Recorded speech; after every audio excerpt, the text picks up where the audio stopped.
ఇటీవల మేడ్చల్ మల్కాజ్గిరి జిల్లా నాగారం ప్రాంతంలోని సత్యనారాయణ కాలనీలో అమానుష ఘటన జరిగింది.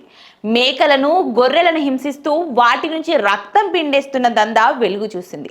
స్థానిక మటన్ షాప్ యజమాని ఒక నకిలీ వెటర్నరీ డాక్టర్తో కలిసి మేకల నుంచి గొర్రెల నుంచి అడ్డగోలుగా రక్తాన్ని సేకరిస్తున్నారు. సూదులతో ఆ మూగ జీవాల శరీరం నుంచి రక్తాన్ని పీల్చేస్తున్నారు. దీనిపై సమాచారం అందుకున్న పోలీసులు మెరుపు దాడి చేసి ఏకంగా 180 రక్తం ప్యాకెట్లు స్వాధీనం చేసుకున్నారు. ఈ ఘటనకు సంబంధించి 2 వ్యక్తులను అరెస్ట్ చేశారు. వీరిని విచారించగా ఈ అక్రమ దందా డొంక కదిలింది. బతికున్న మూగ జీవాల నుంచి అమానుషంగా రక్తాన్ని పిండేసి అమ్ముతున్నారు.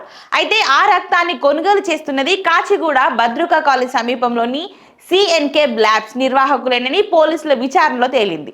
దీంతో పోలీసులు క్లూ టీం సంయుక్తంగా దాడులు నిర్వహించింది. ల్యాబ్లో సిబ్బందిని ప్రశ్నించి మేకల గొర్రెల రక్తం నిల్వలు, కొనుగోలు పత్రాలు, ఇతర రికార్డులను అధికారులు స్వాధీనం చేసుకున్నారు. ఎలాంటి అనుమతి లేకుండా, నిబంధనలు పాటించకుండా మూగ జీవాలను హింసించి తీసిన రక్తాన్ని ల్యాబొరేటరీలకు తరలిస్తున్నారు. అయితే ఆ ల్యాబ్లలో షిప్ బ్లడ్ అఘ తయారీకి ఈ రక్తాన్ని వినియోగిస్తున్నట్లు పోలీసులు ప్రాథమికంగా దర్యాప్తులో తేలింది.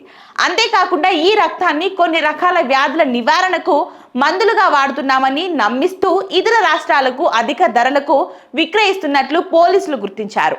కాగా దాదాపుగా 1 ఏడాది కాలంగా ఈ అక్రమ దందా సాగుతుందని ఇటీవల పోలీసులు తెలిపారు.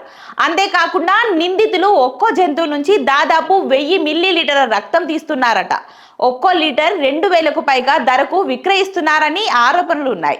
అయితే మటన్ షాపులకు సప్లై చేసే ముందు శనివారం అర్ధరాత్రి, ఆదివారం తెల్లవారుజామున రక్తం తీస్తున్నారని తెలిసింది. కాగా పోలీసులు స్వాధీనం చేసుకున్న రక్తం ప్యాకెట్లకు హ్యూమన్ బ్లడ్ అనే లేబుల్ ఉండడంతో దాన్ని దుర్వినియోగం చేసే ప్రమాదం ఉందనే భయాందోళనలు వ్యక్తమవుతున్నాయి.